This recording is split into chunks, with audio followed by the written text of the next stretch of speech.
Hi, good evening, everyone. Whoever joined, I can see one of our friends from Nepal has already joined some time ago. Yes, Santosh Kumar, and we also have Rasika already joining. Good evening. Those who have already joined, please quickly put, insert a little comment saying hi or whatever it is. Doesn't matter. Okay, we have yes.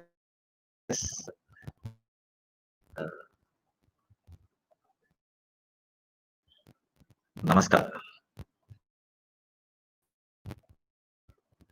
Good evening.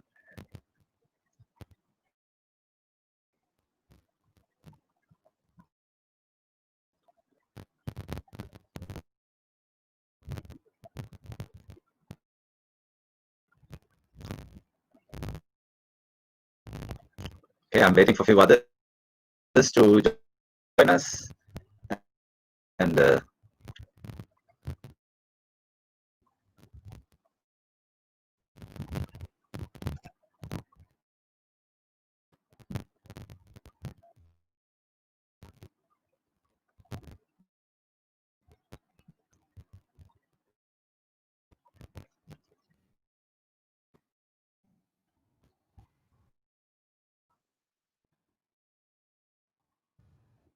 okay, we still have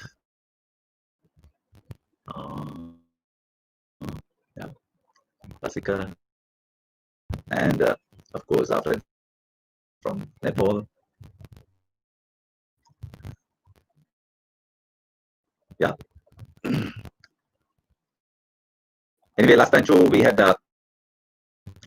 people joining in maybe 5 minutes late.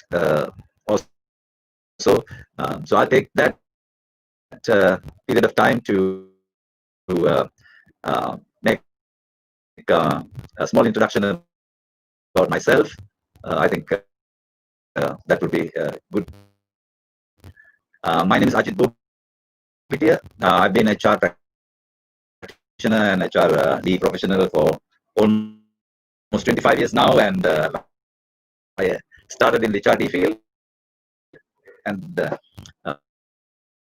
came into human resource management as well. I am a past alumni of CIPM, and so we are making it very important subject here. At the moment, I also work as the executive director for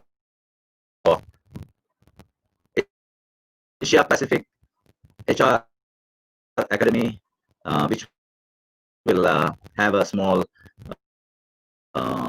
video clip now. So let's look at the video clip. Right. Okay. Let's see how the sounds are coming out from our end. If those who are connected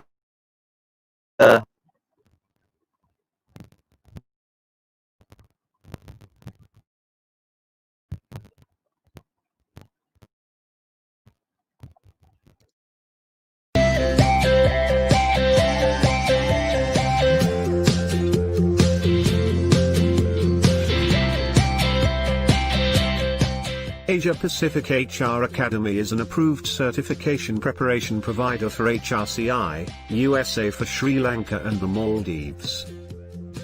We offer 4 certification programs. APHRI Associate Professional in Human Resources International is for the entry-level students. Professional in Human Resources International and Senior Professional in Human Resources International are for those who already have professional HR experience at different levels. Global Professional in Human Resources is for the ones who are working with global or multinational organizations around the world with professional HR experience. Visit www.aspachracademy.com for registration and more details.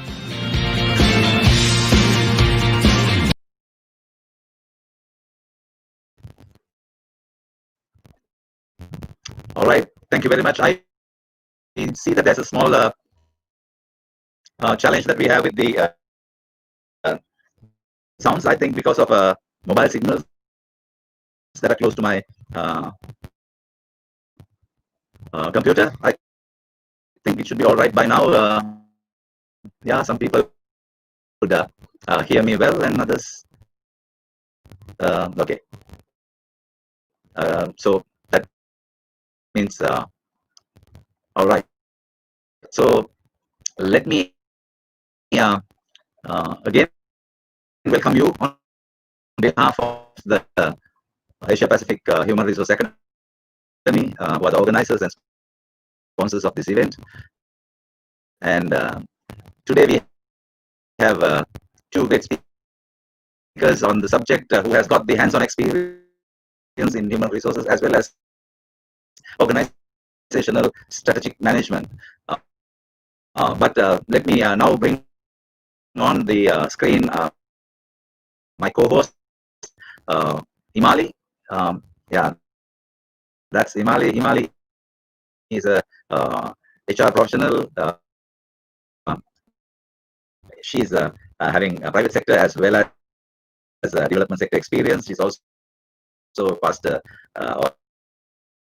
alumni of CIPM and also worked at quite a strategic positions in learning and development in the development sector.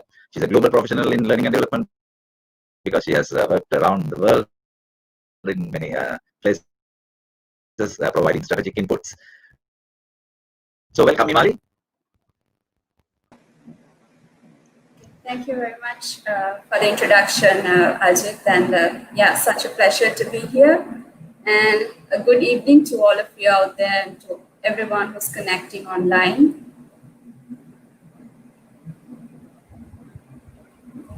All right. So actually, she will be my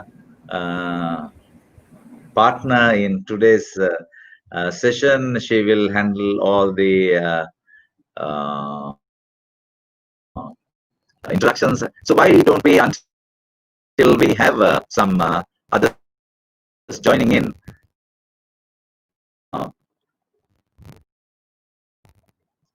to introduce speakers for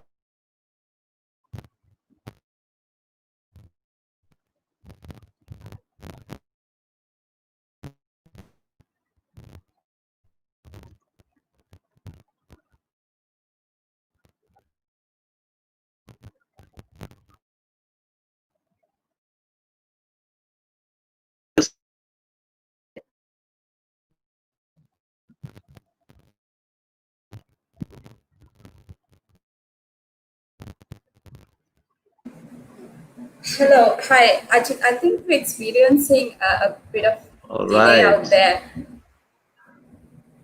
Imali is probably having a little. Right. Okay. Sorry about that. Right. I think sorry about we're experiencing some speech delay. So it's now my opportunity to introduce the two distinguished and award-winning personalities who will attend our discussion today to share their thoughts and experience and how they advocate diversity, equity, and inclusion across different spheres. So without further delay, let me welcome once again our distinguished panelists, Ms. Shea Wickramasingha from Ceylon Biscuits Limited and Ms. Chiranthi from Hatton National Bank. We will start speaking to them individually, but before that, let me actually tell you some details about these two panelists. So Going with Ms. Shea Wickramasingha first. She is Ms. Imali Wickramasingha, who is the Group Managing Director of CBL, the brand that produces some of our favorite biscuits in the country. And they're also into manufacturing confectionery cereals, soya, coconuts, and fruits, and has a strong market leadership known for its brands such as Munchie, Ritzberry, Crevello, Lanka, Soy, Samaposha, and Sera. The group operates in 3 different countries, exports to 55 different countries, and also the local partner of SPA International. Talking of Ms. Shea herself, she has first joined CBL as a food technologist and today serves as a board member since 1996. In 2015, Modern Pack Lanka, which was founded by Ms. Shea, was awarded a World Star Packaging Award from the World Packaging Organization for Design and Innovation. Presently, she is a member of EDB Advisory Committee on Processed Food and Beverages and also the Council of Employee Federation of Ceylon and the Board of AmCham Sri Lanka. She has completed her education from USA in the areas of food chemistry and food science, an old girl of Brendan School in UK and also the Ladies College in Sri Lanka. Shea comes from a very diverse background herself through her studies and also operating on global markets. And Ms. Wickramasingha, we are once again very honored to have you with us in this discussion today. And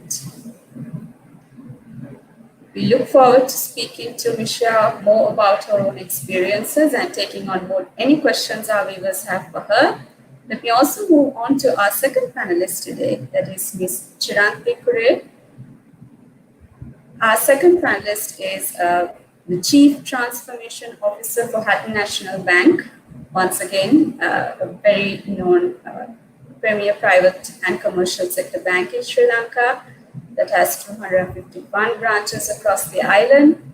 She leads key transformations across digital, tech, and product and service change management, also driving the people force in the organization towards achieving mid and long-term goals of the bank, facilitating change management and delivering business value.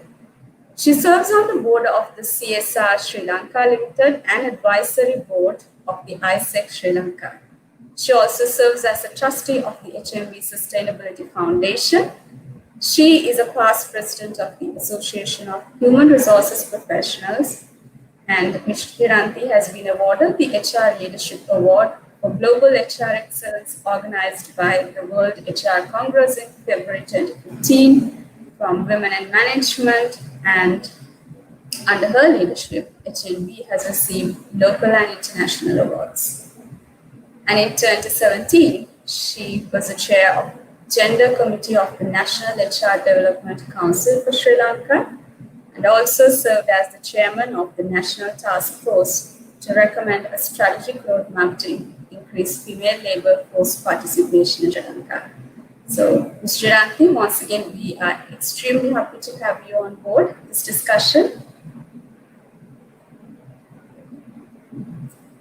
Right. Thank you. It's a pleasure to be here today.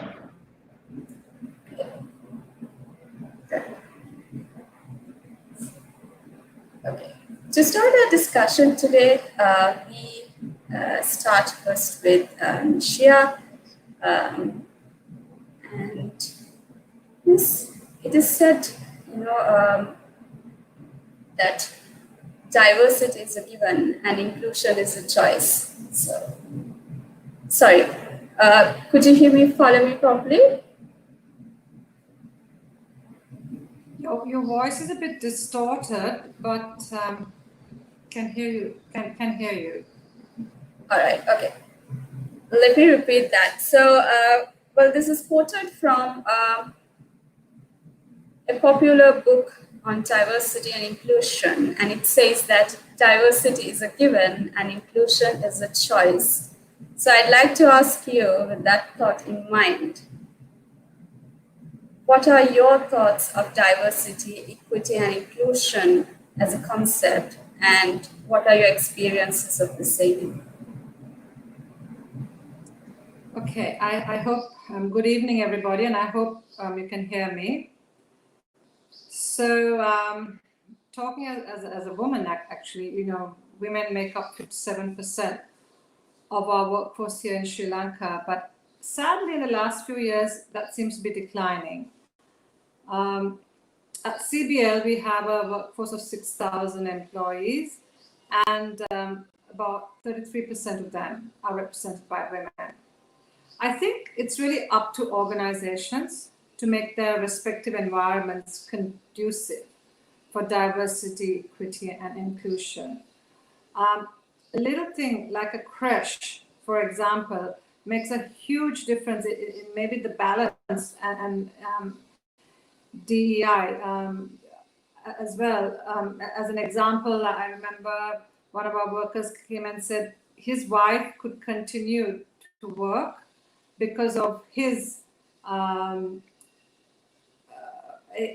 being able to use the creche facility at CBL. So just little things.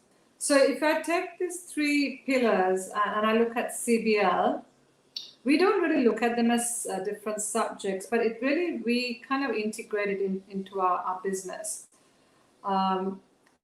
We were one of our companies, CBL Natural Foods, which is 100% export company.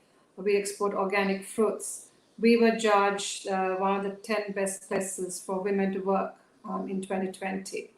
And in this survey, some of the things they look at are the percentage of women in the workforce, the difference in positive perception between men and women, employee experience in the area of non-discrimination based on gender and personnel development and career growth, female representations at all levels within the organization, implementation of policies and practices, flexibility, inclusive hiring and retaining grievance, things like that, and also response to COVID pandemic related issues.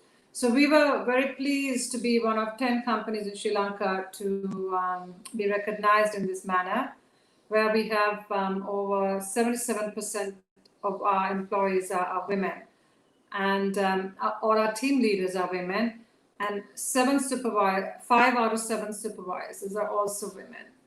And we've trained females to do, that are doing traditionally male jobs as well. It's really up to, we try not to, it's not a focused reverse discrimination, but really empowering women to do more if they choose to. So I think in our organization, which is quite diverse within the food space, we feel that our DNA is about empowering and including society to partner with us, especially in our supply chains. And I believe our success also comes with that, the success of our partners in this process. We are increasingly developing local supply chain, which in turn develops farmers and creates sustainable livelihoods. We support and include many female farmers and entrepreneurs.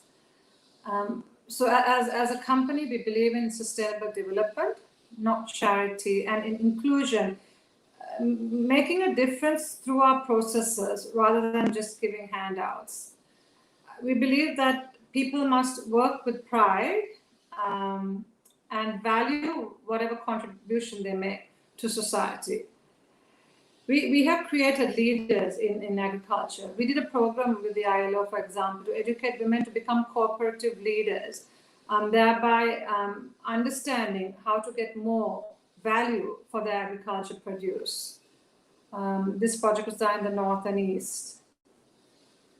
Generally, we know that people are not created equally in ability, but strong teams allow people with varying ability to come together to create higher productivity. So if I were to share an example, our coconut pre-processing output was increased tremendously by creating teams to compete against each other.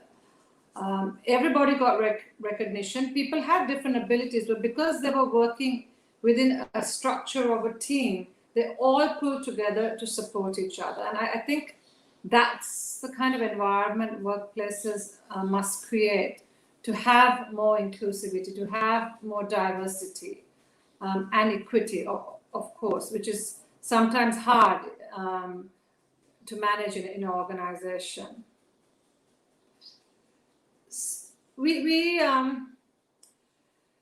Ours is traditionally in many of the supply chains, in the distribution channels, it is dominated by men. So we've looked at seeing how we can educate more women to participate. So we have a program called Snehasingh-Jayawardena, which is to encourage more female retailers within our distribution network. And I'd like to share, rather than me talking, anecdote from one of our training sessions, where a young woman came up and she thanked us and said, I only wish I had come to this program 3 months earlier, because then my husband would be alive. He had committed suicide a couple of months before because he couldn't manage his business. And he left her with 2 small kids and a failing business. We supported her through these training programs, and she got tools to manage her business. And I mean, we're very happy and proud to say that, today she's running a thriving business. And so sometimes it's little initiatives that are really important to make a huge difference in outcomes. So again, another experience from within our organization, if I can share, is our Hope Cookie project. We feel so inspired by this project, and I believe every one of us within the organization too. It's a very special project where everyone we employ have had developmental issues like Down syndrome. But however, we've got a team together who manufacture artisan, beautiful handcrafted cookies, which are sold at a premium. And that project has become self-sustaining. So we've used our knowledge in marketing and everything to bring about a sustainable project, which will continue on by itself. It's no longer a CSR project per se. So for me, DEI, I believe, is a part of our business. We don't reverse discriminate. We don't go out of our way to employ women. I mean, I must be quite frank, being a woman, when we at interviews, we always select who we believe is the best choice for the job. But it's interesting, in our last management training intake, over 50% of them were women. And this is not by design, but really it is, we selected the best applicants that we thought would fit into our program and the job availability we have after that. And it just shows you that really there are so many women up to the task. Thanks.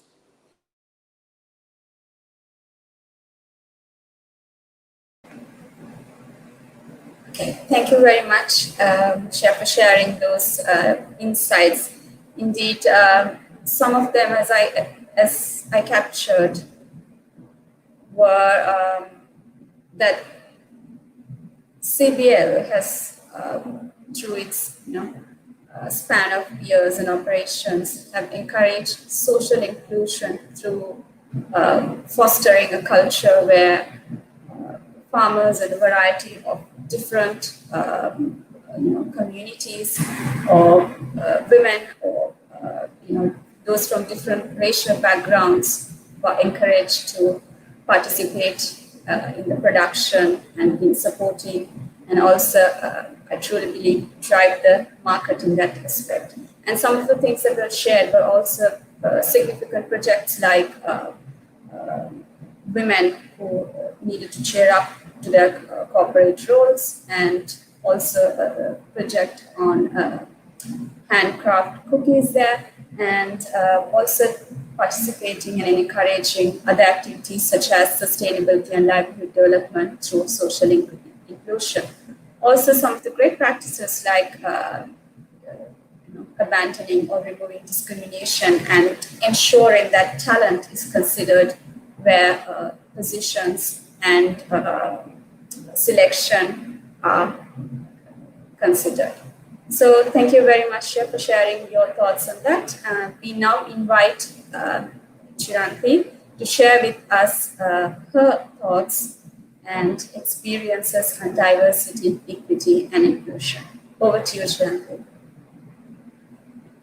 Good evening, everyone. First of all, thank you for inviting me to be a part of the discussion today. It's a pleasure to be with you all. And taking a cue from Shea and bringing the focus to financial services, well, all over the world, I mean, starting from World Bank, there is a great agenda focused on diversity, inclusivity, and equality. And I will just take a few quotes and points of reference from the Wall Street Journal, World Bank, and the International Banker, which also recently published an article on achieving diversity and inclusion in the banking sector.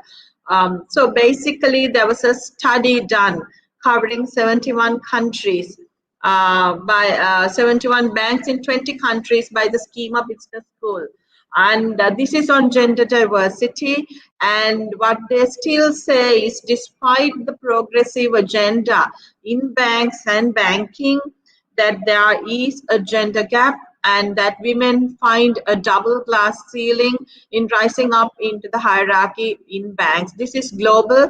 This is the story across US, UK, and a few other developed economies, as well as some of the developing economies. Now, having said this, basically, some statistics is in the United Kingdom, women make up only 20% of the boards of directors in banks. So basically, what are we looking at here is on the gender agenda, there are still issues. In the study done by Schema, they said 38% women make it to middle management and lesser into the senior managerial roles.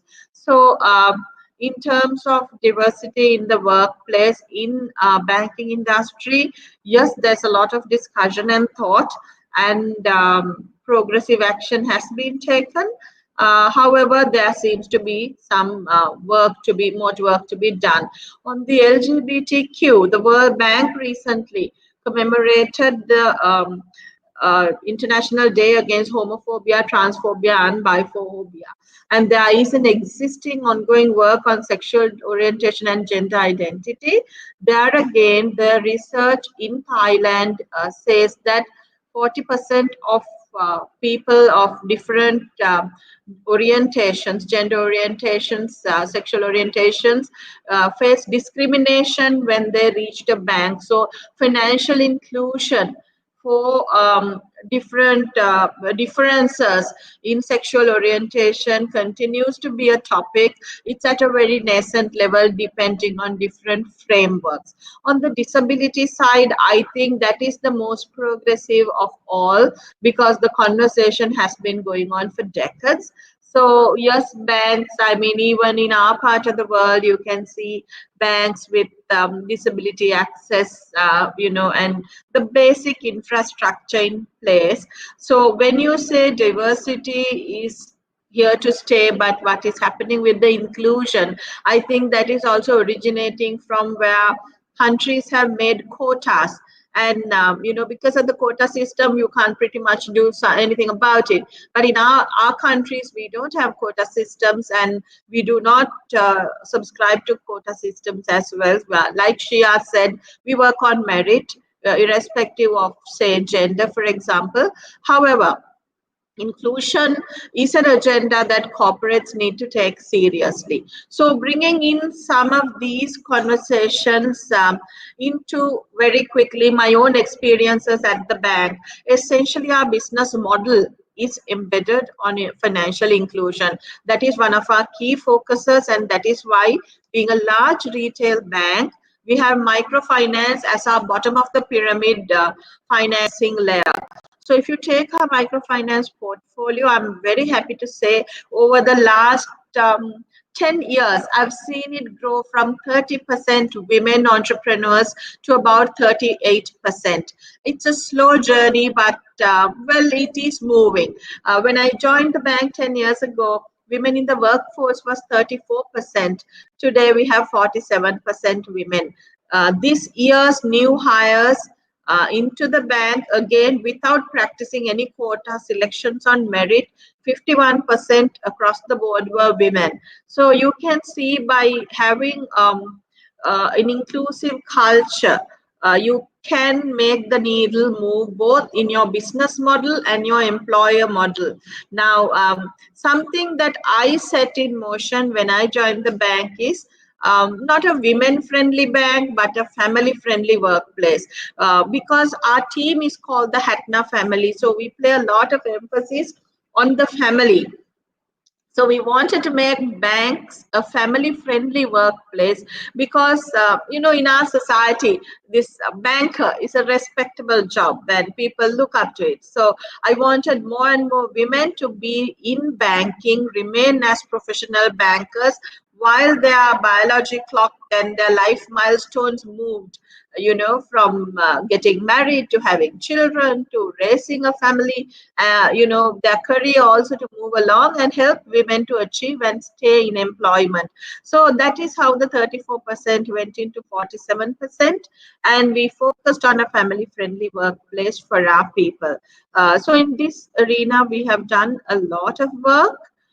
In terms of education, in terms of training, in terms of leadership development, that is for our staff. We've also carried out a lot of workplace-friendly, family-friendly policies, and we would like to do more, furthering the gender agenda and, of course, the other disadvantaged communities as well. However, considering that there are certain legal frameworks that obviously, we need to take my note of. So the best way to get around legal frameworks to make financial inclusion and financing more accessible is to create an inclusive business proposition. Like Shea also mentioned, I think this is not something outside of your core business model. You need to make it embedded into the business model. But let's take a country like Thailand. So you get a lot of transgender community there. But what they say is a recent study done by the World Bank.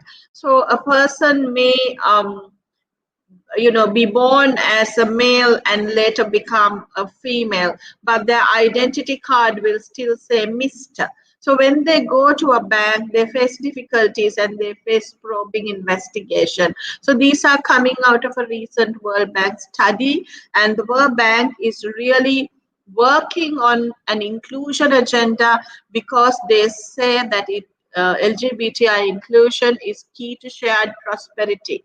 So we are yet to get into that space. However, as a financier, I think we need to be aware of these developing trends and make our business and our products and our propositions accessible to everyone, irrespective of their abilities or disabilities or their sexual orientation or their gender or age, race, ethnicity, or religion. So, looking at our own country, our experience, last year we had the Easter attack, and then there were increased security measures and controls.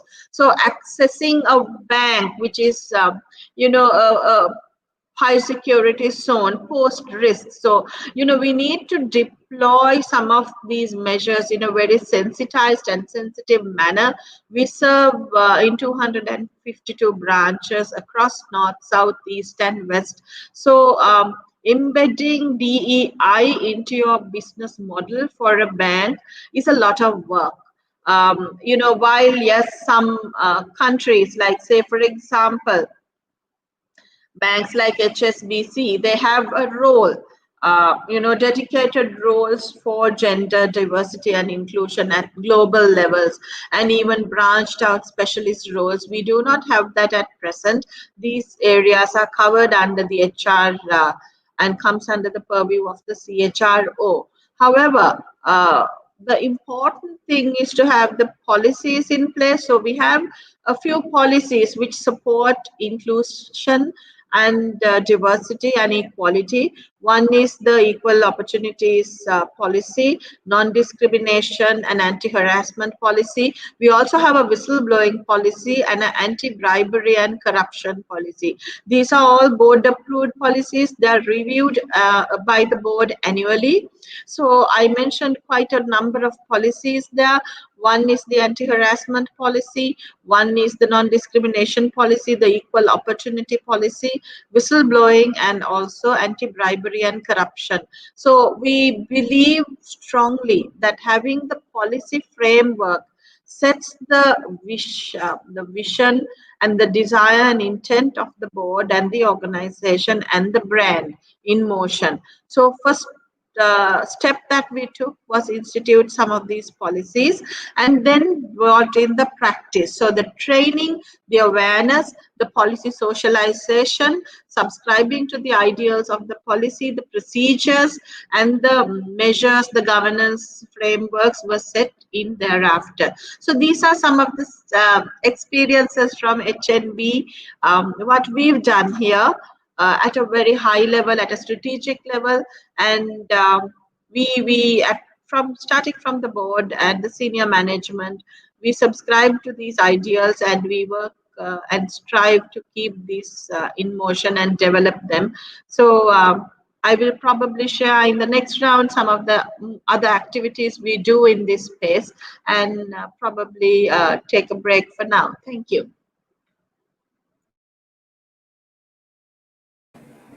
Right. Thank you very much for sharing those facts and figures from the World Bank on the financial sector, Chiranthi. These are really useful information out there, and also for speaking a little bit around your organization and some of those things in terms of policy and framework and how you have incorporated this as part of your strategy to advocate. Is really encouraging to see that. And with that, I hand over to Ajith to take on the session with our next round of questions and answers. Over to you.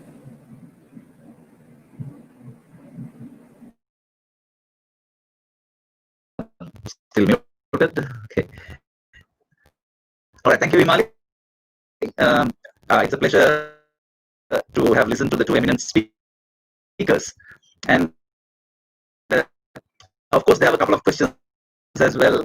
And when we talk about DEI, it is quite visible and significant that the first area that we discuss is gender issue and gender diversity to be included. So the question is, of course, there are many other areas like ethnicity, caste, religion, ability, and so on.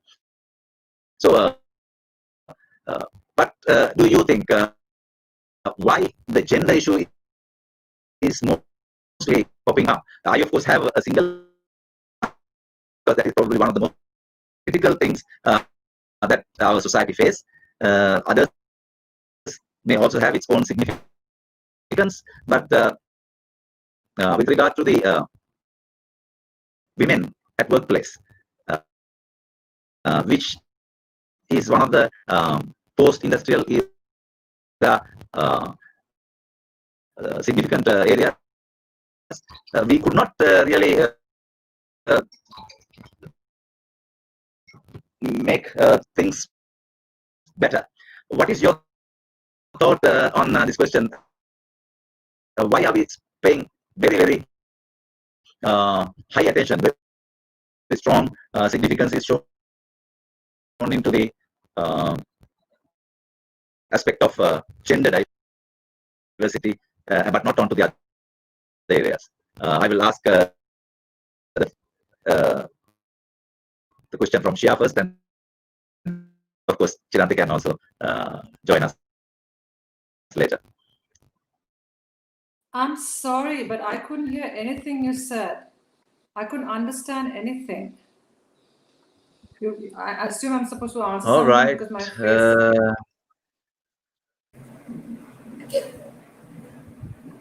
Yeah, I think I have. So should I? Yeah, I will transfer it to Imali. All right. Okay. Sorry. Shea, can you hear me fine? Yes, I can hear you. So, okay, the question is, well, when you talk of diversity, there are so many elements involved. So basically, there's race, there's ethnicity, there's diversity in terms of age, but it is often the gender that is highlighted. So, for example, what is often quoted is also the gender disparity in terms of the representation of women to men, the ratio of men to women representation there, or the distribution in terms of workforce. Why do you think the trend is that people often, or managements and organizations often see the gender disparity as one of its key elements in the diversity and disregard other factors? Sorry, I didn't quite understand the question. Okay, so it was more about why is it always a significance given to the gender disparity, whereas diversity is about a lot of other elements. Okay, got it. So I think it's a more recent focus, and you're seeing today globally, you're seeing a lot of women CEOs comparatively. Yeah, it's still not comparable, but you are seeing more people coming to the forefront, which I think then is thrusting these questions up.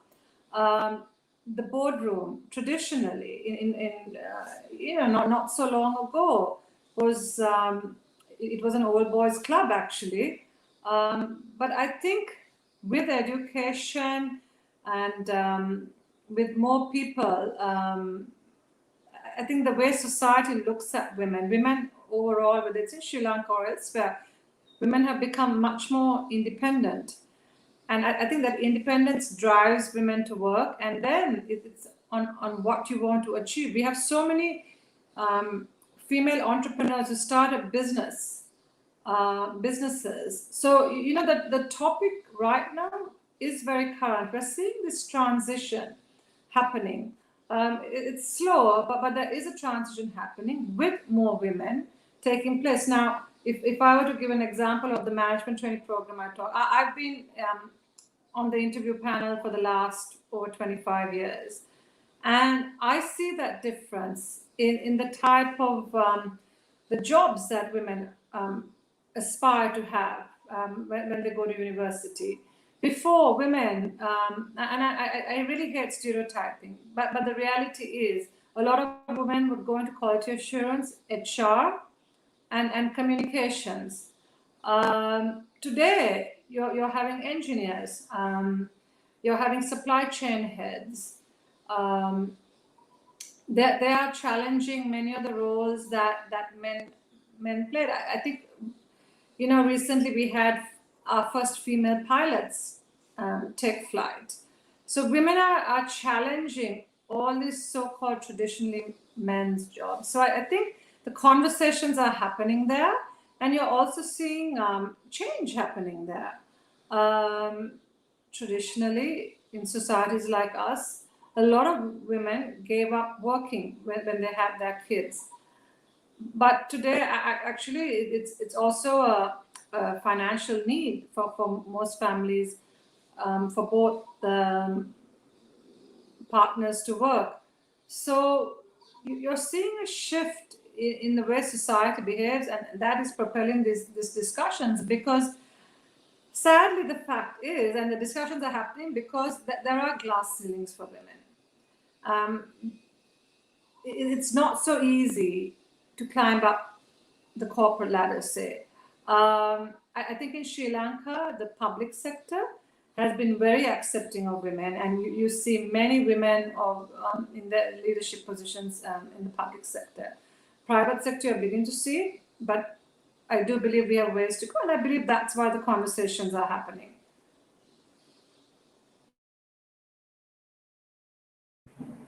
Okay, thank you very much for sharing that, Shea. I think what you mentioned is that there's a significant trend in terms of women extending beyond their gender-defined roles in just, taking their traditional or sort of moving on from their traditional roles, such as becoming the nurturers, the caregivers of the family. They're now moving into professions that are more non-traditional and challenging stereotypes, and also taking up professions that were previously dominated by, so to say, men, or exclusively by men in that aspect. And this is definitely good, which also means that women are taking a role in terms of expanding their skills, enriching their abilities, and also organizations are driving policies and encouraging ways to optimize that talent. So thank you very much for coming out with those insights. I now move on to Chiranthi. Chiranthi, do you have any takes on why you see gender as the most significant or most spoken in this aspect of diversity in comparison to other areas such as, age diversity, there's disability that you mentioned before, and gender equality being just one factor. There's also racial inclusion, religions and beliefs, social class inclusion, and of course, the sexual orientation, gender identity, etc. Yes, Imali. So if you look at the historical evolution of the dialogue, women's right to vote as a discussion began in 1878. So that is, and 1878, and repeated amendments were later, passed in the British Parliament, the Dutch Parliament, and the US Senate. The British went first in the Dutch went first in 1919. The British in 1920, and that was for women of the age of over 30, and the US in 1921 or 20. Similarly, 18, 19, and 20, the three countries. And Sri Lanka went in and adopted universal suffrage, that is, any adult, the right to vote, in 1931. Now, what happened was actually why women were given suffrage or the right to vote was because after the First World War, I think globally there was a dialogue, men were drafted to the war, then the Second World War came, and the typical jobs that men did, there was someone who needed to fill the gap. So women went into work in the factories because it was the Industrial Revolution, and suddenly women who were at home were working in factories, and there were no rights. They were almost non-existent rights, or almost very slave labor conditions. So this was the evolution of the dialogue, and women play a key role in the two world wars. So after the First World War, women got suffrage, and because they started working, they were earning, and because they were earning, they got access to education. So with access to education, a lot of things changed. Now bringing back that same conversation to Sri Lanka, Sri Lanka went in for free education and free health. And if you look at our social quality indices, we have very high literacy levels, 90% literacy levels, and women are higher in literacy levels. If you look at the maternal mortality rate, it's 36 deaths for every 100,000 live births. So you can see the health and education sectors being sponsored by the government has achieved a higher social quality index in the country. Now with this came access to education for women in Sri Lanka, similarly along the global agenda. So this was evolving over the last century, and as a result, more women achieved education attainment. My work in the Female Labour Force Task Force as chair for the government at that time in 2017, at the grade 5, at the grade 10 O level and at A level, all across the education attainments of the girl child was significantly high. That's why you see a larger crop coming into the workforce and into higher level jobs, managerial executive jobs, as well as STEM jobs, science, technology, engineering, and mathematics jobs. So the STEM agenda is a bit slower because we women typically go for humanities, but now that trend is changing. Like Shea also said, more women engineers, more women, pilots, and so on and so forth. But so this is how this focus on gender was an economic necessity. And then with the Second World War and the reparations globally and the agenda of the UN, they realized that for economic value creation, women needed to play a role. So it was a movement of a global program that made, in the context of diversity, this gender topic became more pronounced. So after a while, it probably took its own course with the natural progression of health, access to education, and women's voice in legislation and parliament. That's my take on it.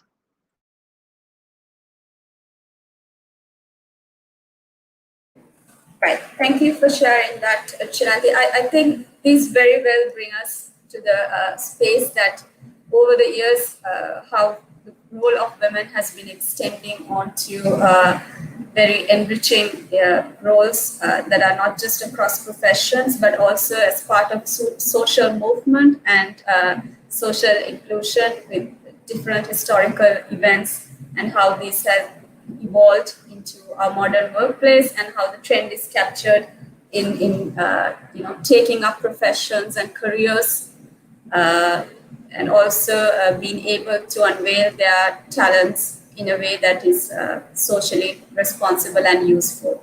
So thank you for bringing those insights and areas of discussion for our session today. Ajith, are you able to, lead us with the next set of questions, or how does your connection work now? Yeah, let me see how the connection is faring now. Is it okay?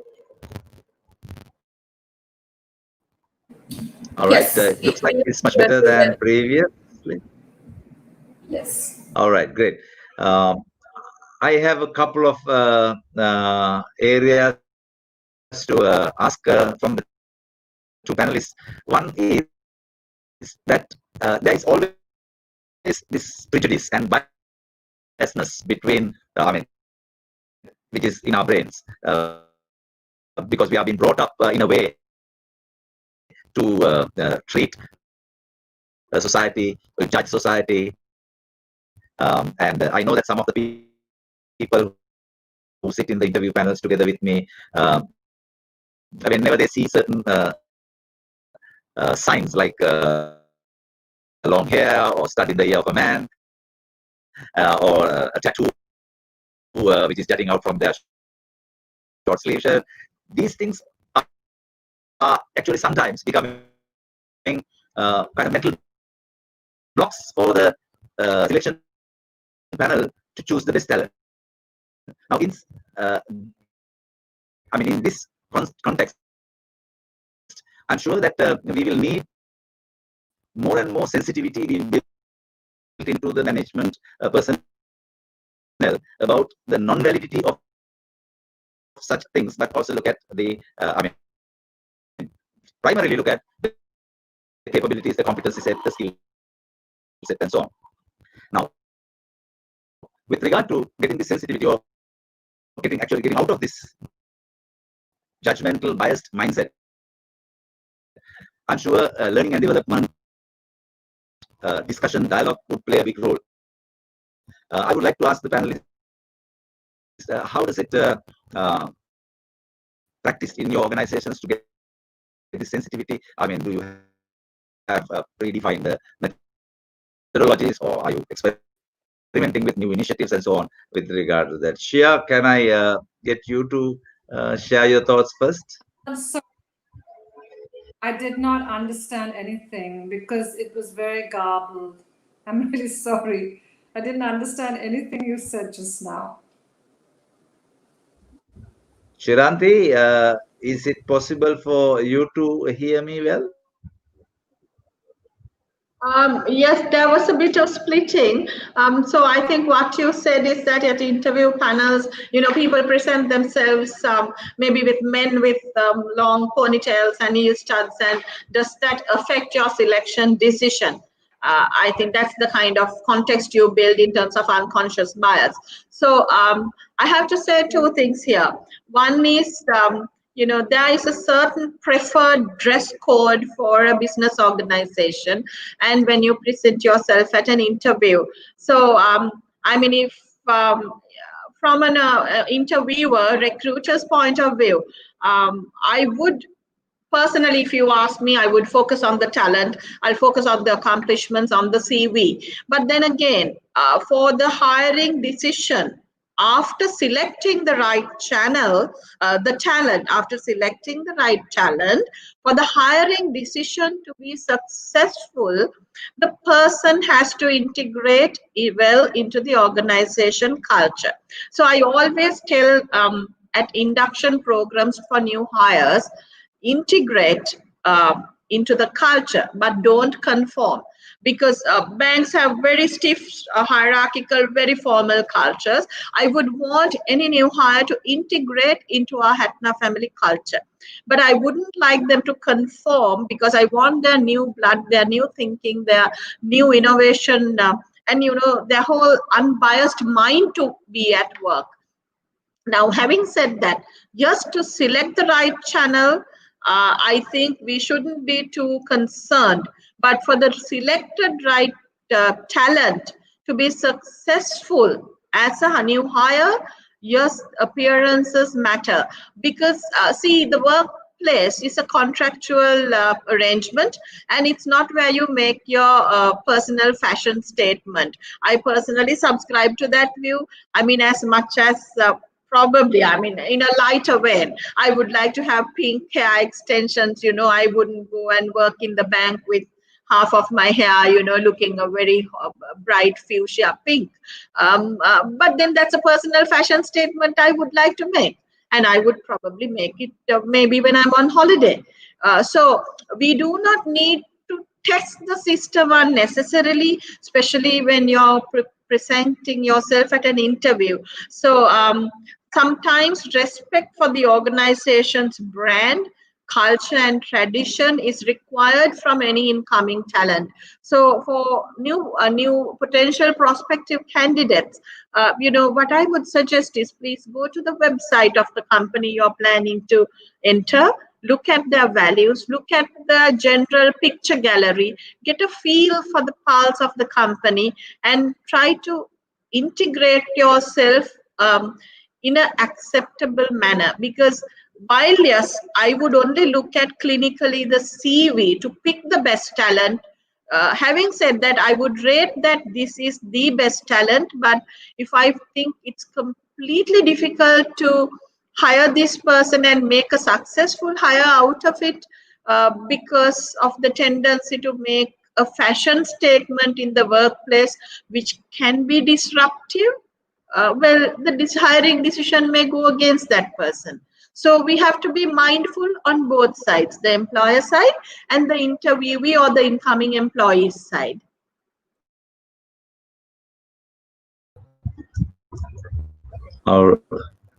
Okay, I think it was a clear answer for my question. Can you hear me? Yes, I can hear you now. Do you want me to add something to that? Yes, please. So yeah, I agree. First impressions do make a. It is a big deal. I think at an interview, you're at the end of the day, you're going for a job. You want something. So I agree with what Chiranthi said. You need to be prepared for when you go to an interview. But we all have biases. So what we try and do to at least neutralize it a little bit is we have multiple panelists at the interview, and also we have more than one interview, because I think when you interview a candidate, you want to get to know them. The CV is a start, but thereon, when you have, well, we don't have physical interviews so much now, but even if it's on virtual, I think understanding body language a little bit and understanding people, how they respond to questions, all that is a part of the personality that you will make up and your impression of a candidate. The appearance is only a part of it. You can get a candidate coming in with, with blue color hair or whatever, but if he can come and talk sense in his interview, then you negate a lot of it. It's all about balance, I guess. I know, for example, let alone the color of your hair, people come to interviews and they're so nervous, and they don't really represent themselves well.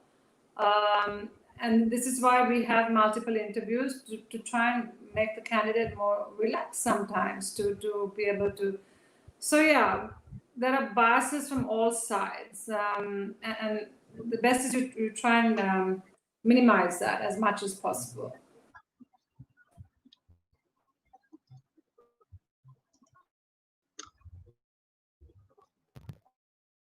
All right. I think during the discussion, there was another important element that was put out by Chiranthi, which other countries have already deployed and making best use of that. Even in our first webinar, it was found that even an Asian country like Pakistan, they have this thing called quota system. Now, I would like to get the thoughts and ideas about using a quota system in Sri Lanka by legislation or even by organizational policy making. If we have, do we have to wait for a legislation to come in or a legal framework to be built around such quota, or can't we make our own quota system? But at the same time, is there a possible negative or a con when we talk about pros and cons from this particular concept? So I'll give a quick response to that. I'm not fond of quota. Yeah. I think any decision should be based on merit. Recently, I was on another forum and speaking at a panel, and some question came. Actually, it was from an overseas participant, and they asked me, because of COVID, are you planning to give women entrepreneurs any special support? Actually, our bank launched the COVID-19 microfinance entrepreneur support grant last week. It was a very passionate dream of mine to set that in motion, and it is not gender agnostic.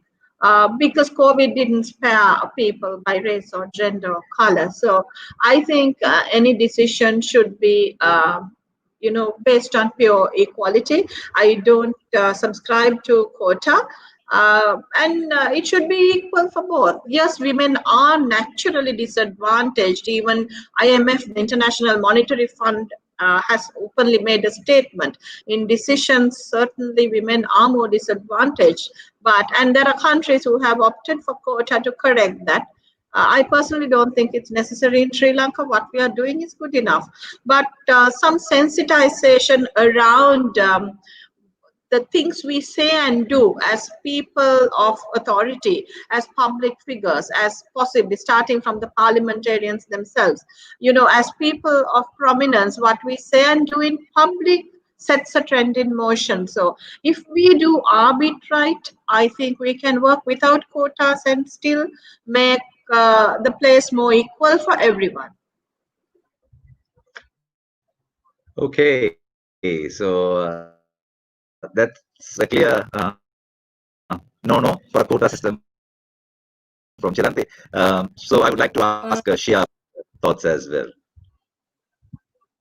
I don't believe in quotas either. I think people should be selected on merit.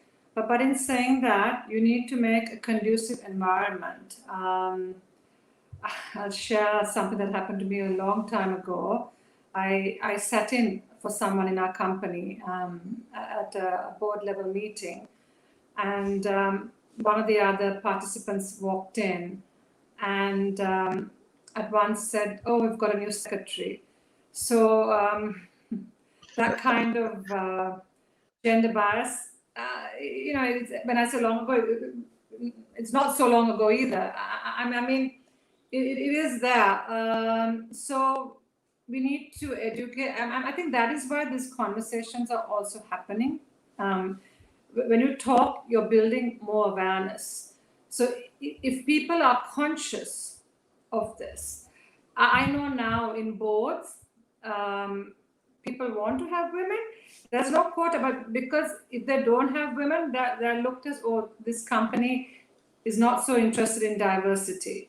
So that kind of subtle pressure is now moving on to, it's not only board positions, for anything really, which is the right direction. But well, at the end of the day, it's not about men or women. I just take a board situation, and we were talking, it's not, diversity is not only about gender. It is also about age, which is a huge, that there's huge generational gaps now. And the businesses, for example, that survive for the future are the ones that are going to understand what the millennial culture wants, because they will be the ones now who will have the buying power. So if you don't understand your future, your business is in jeopardy. So it's all about, why are we talking about diversity and all. At the end of the day, it's good business practice, because the more diverse your team is, the more different inputs you bring in to your business discussions. And that's actually what makes a successful, that's what makes a success out of a business. Thanks.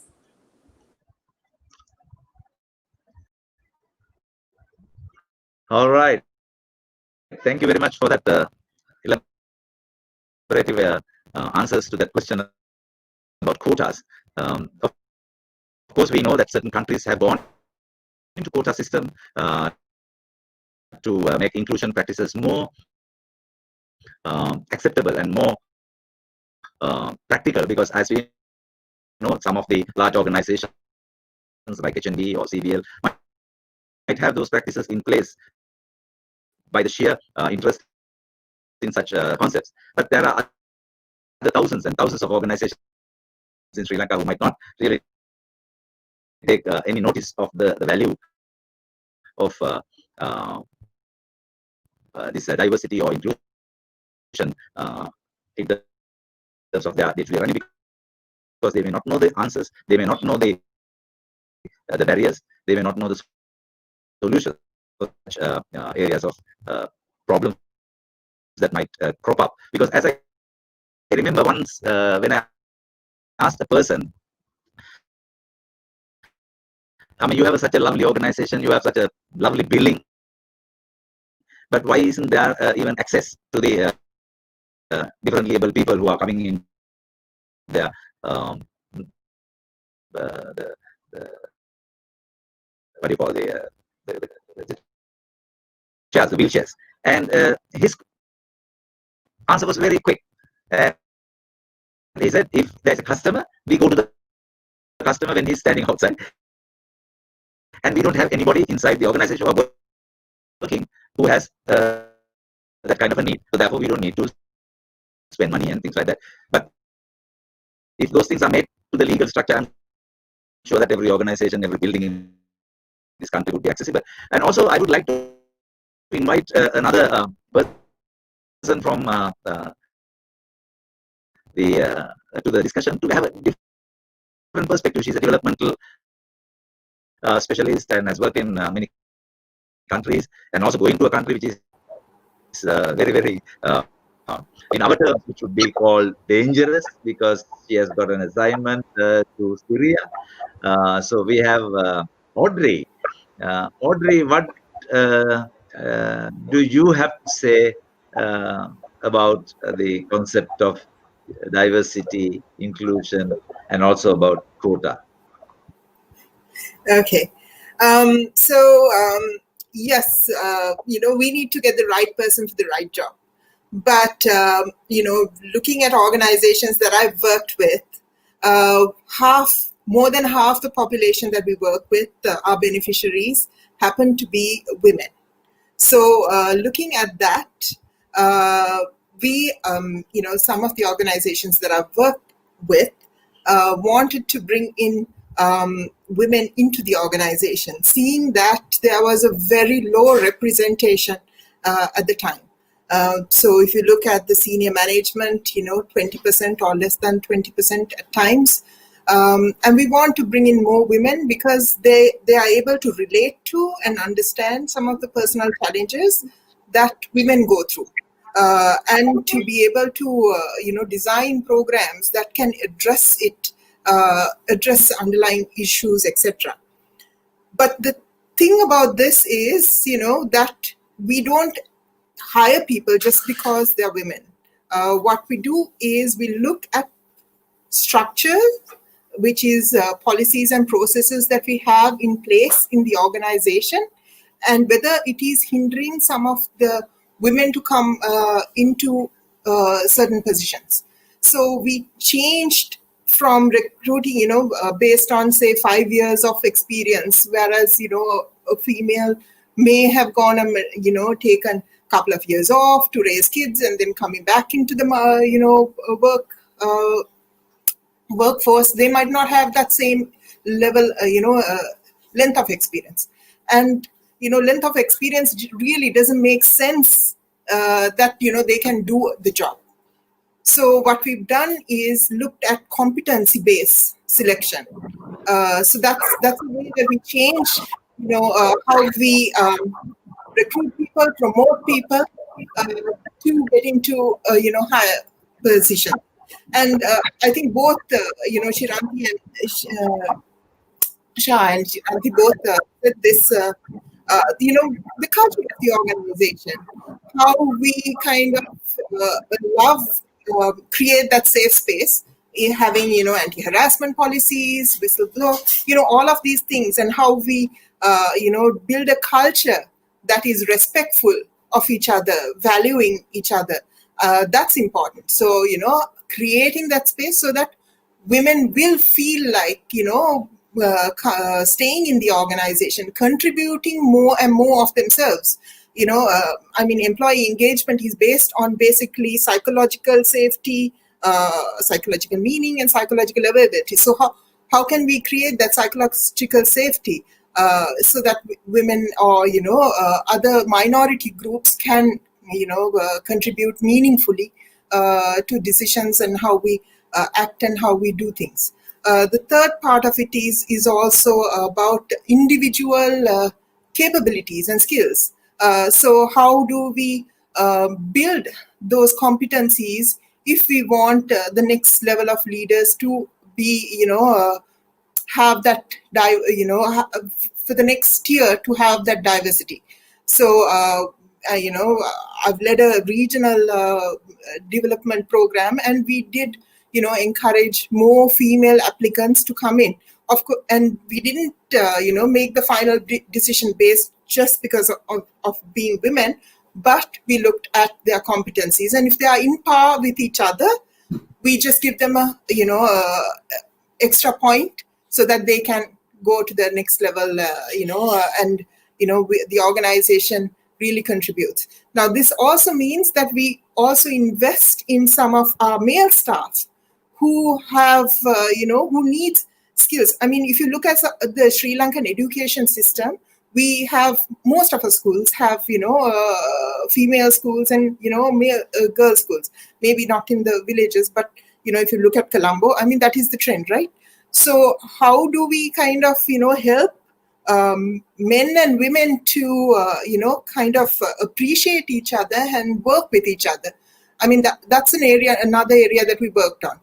So we did have a aim, which was we wanted to increase women, representation, especially in the senior management, because that was one of the things that was really lacking in the organization, and we saw business sense in it. So we had strategies that looked at how we bring that in without really making a woman feel that they're just being brought in just because she's a woman. Nobody wants that. We want to be valued for what we bring in to the table. Yeah.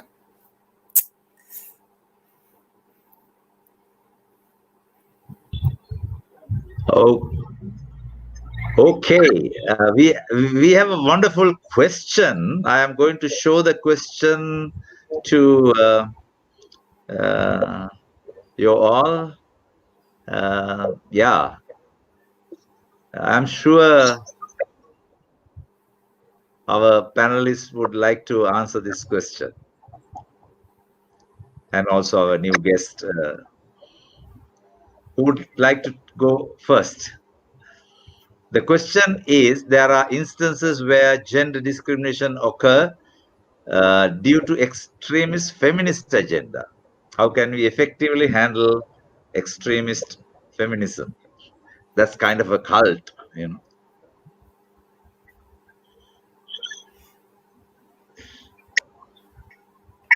Okay, let me take it first. So, in probably the evolution of this so-called extremist feminist agenda came through a lot of oppression and suppression. And maybe, sometimes we acquire certain ways of doing things. We need to unlearn some of them and try to have a more balanced approach towards managing stakeholders.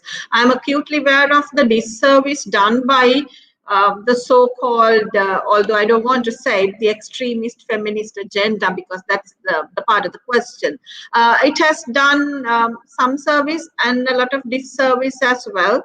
So anyone, therefore, who speaks on advocacy for women, people immediately put a different lens and start saying, oh, like she's a woman, a power woman, a boss lady. There are a lot of names associated with it, whereas you're just another woman.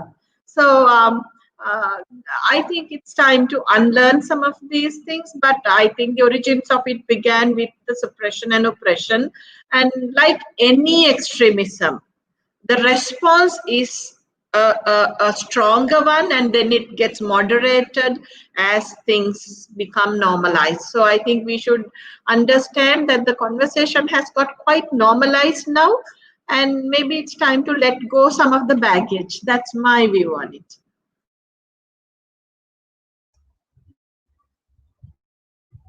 Okay, anyone else? I can add my comments to that. Well, it's you get males who also create discrimination against women. I mean, that now it's impolite to ask, but I've heard questions, where they ask very personal questions of women, like, do they want to have children and stuff, which you'd never really ask a man. So you've gone through that too. Yes, you get women who have had to fight for their rights and who push. But it's not only extremism in a feminist agenda; it's extremism in any form. It's not conducive towards anybody. So really, I mean, yes, with everything, you get people who push agendas much more than it is for the public benefit, and it's not only a feminist agenda, but there are many, many others. So, like everything, it has to be managed. All right. Thank you very much. All right. So, Ajith, I think, yeah. Ajith, if I may can I add a point to it? Yeah. Yes, I believe there is a notion that feminism is solely for women, and there are also to recognize that there are men who uphold and recognize that women should be treated equally. So it's a concept beyond gender in that respect.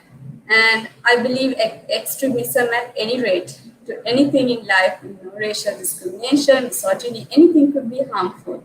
So it's this point of extremism that if we separate from the concept could really help us to see where this occurs and how we can in fact remove it, and then allow people to manifest really good and sound relationships without any biases.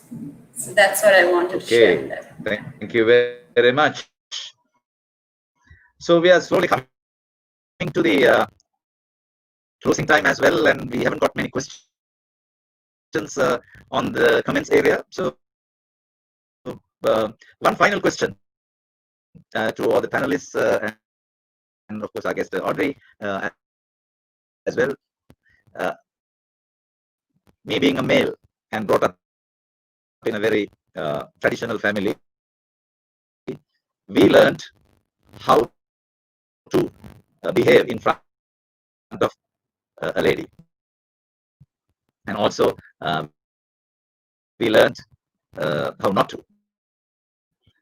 And at the same time, my schooling totally was in boys' schools, so we never had the opportunity of mixing with the gender. So whatever the training or whatever the learning, whatever the upbringing that was given was not enough sometimes when we went to workplace, and therefore I felt that every new recruit, whether they are male or female, should have a specific training, especially during the first 2-3 weeks, with regard to getting them sensitive to the do's and don'ts, ways and not so good ways, and that kind of awareness to be built into their systems. Otherwise, not willingly, but by the nature of that person, there could be certain mistakes, and those mistakes can continue if there is no repercussion out of those mistakes. And I see in many organizations, we don't have such orientation, we don't have such training at the very beginning of the career to mix with the female gender, or even sometimes to treat a differently able person, or treat somebody who is of a different religion or different ethnic background. I mean, we still call some people names, and so on and so forth. And it happens in organizations, inside organizations as well. And therefore, I firmly believe that there should be a training, and there should be it must be an ongoing one with measurements and so on. How does the two corporate leaders feel? And of course, Audrey and Imali also have put in their thoughts into this final question. If you have got my question correctly. So if you want me to go, maybe I'll go first. Please. I think today, younger people, there are many opportunities, even if they go to single-sex schools.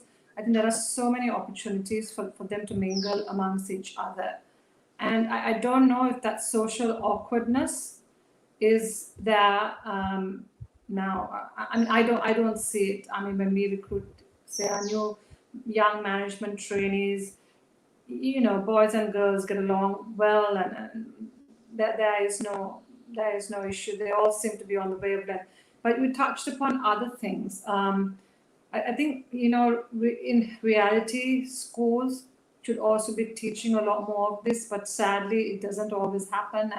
And that is respecting people's ethnic and religious differences and respecting that. So I think in most corporate organizations, you kind of have like a neutral, you try to have a neutral setting, but But we are a culture where, for example, religion plays a large part in what we do. I mean, we celebrate, the Buddhists celebrate the New Year, for example, with Pirit. And so I think it's up to everybody to understand the different activities and needs of different religions, and should corporates play a bigger role? I think that's maybe a case-by-case situation. If people need to be educated to have harmony in your organization, yes, you must do it. But if if your employees are educated enough, I mean, so what I'm trying to say is, different organizations will have different issues, and I think that the purpose of an HR division, one of the objectives should be to make sure that you have harmony within the organization. For us, doing the whole project with differently able people, I think, of course, not everyone is exposed to that, but you need to also learn to not treat people who are differently, and that actually it's automatically, if you think someone is slower, you maybe tend to speak slow, for example. I think we need to be educated right along. I think it's not only the job of an organization, but we as individuals must take that onus to educate ourselves when we meet different people, whether it's race, whether it's ability, religion. We must all also play a part in educating ourselves. But yeah, organizations will have a role to play when needed. Thank you very much. You have a just a brief view. So the organization has an induction program. I think it starts with the vision, mission, and values. And at that point, I think it's very important to instill some of these principles in the new recruits so that they subscribe to those value system in the company, and take a cue from there. And they understand the operating way at the workplace. So what you suggested about training when a new person comes in is very important, and we can use the induction program effectively to instill that value in the new hire. Thank you. All right. Anyone else would like to contribute to that? Yeah. So, I mean, the previous organization that I worked for was very serious about diversity and inclusion. And, we at orientation, we would cover what, the technical terms mean, etc. But, I mean, interactions are behavioral, side of things, and that comes from your beliefs and attitudes. So to address those, it takes a longer time. So the programs that we used to run in the organization, once the employee has been there for about 3 to 6 months, is, we would have workshops that go on for 2-3 days, is about identifying their biases and their own perceptions. It's not about converting somebody, but to understand what your thought system is, what your belief system is, so that you start, questioning and opening up to, something else. So, that's one of the things that I've done in, my previous organization. All right. Thank you very much. I think we are coming to the last minute of our second webinar. Thank you very much for our panelists, Shea and Chiranthi. Thank you for your time. Thank you for agreeing to come on stage with us in this very topical, but at the same time very critical area of discussion, or the concept of diversity, equity, and inclusion in our workplaces, to make our workplaces respectful workplaces for all kinds of people to work and prosper. So thank you very much again to both of you. Just to mention, we will be collecting all your thoughts and making a small booklet and also a guidebook for the entire Sri Lanka to read and understand the importance together with other research elements as well. And finally, we will have a document for people to freely download and do some changes the way that they want according to the organization's culture, and go ahead with the implementation of such a policy framework. And at this particular moment of time, I would like to say thank you to Audrey for bringing this topic into our organization. This is her brainchild, I would say, and I wish all the best in your Syrian assignment. It's 1 year in Syria. I hope to see you back after 1 year, right? And I'm sure we all would like to see that.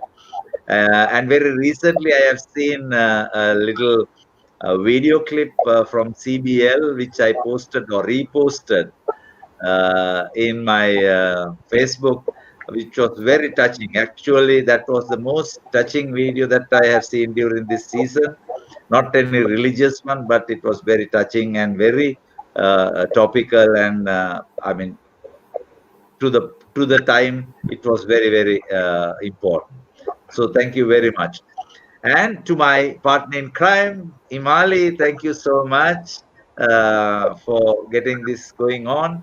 And finally, I would say a big thank you to our participants. We had 77 attendees registered through the LinkedIn event. I hope at least some of a larger majority of them were able to connect during this holiday season. So finally,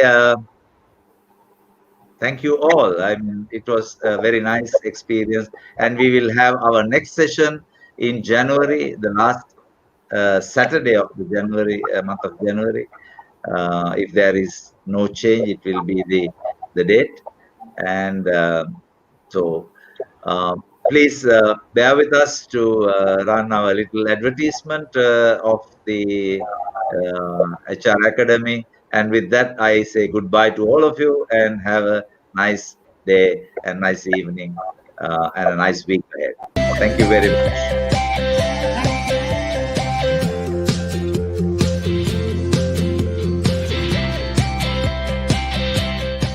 Asia Pacific HR Academy is an approved certification preparation provider for HRCI, USA for Sri Lanka and the Maldives.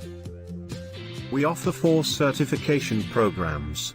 APHRI Associate Professional in Human Resources International is for the entry-level students.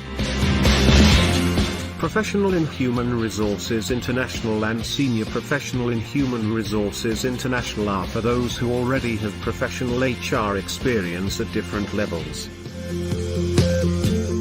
Global Professional in Human Resources is for the ones who are working with global or multinational organizations around the world with professional HR experience.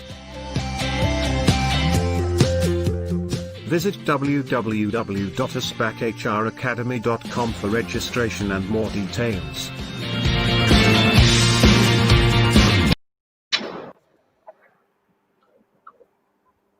All right. Thank you so much. Again, Thank you. bye-bye. Bye.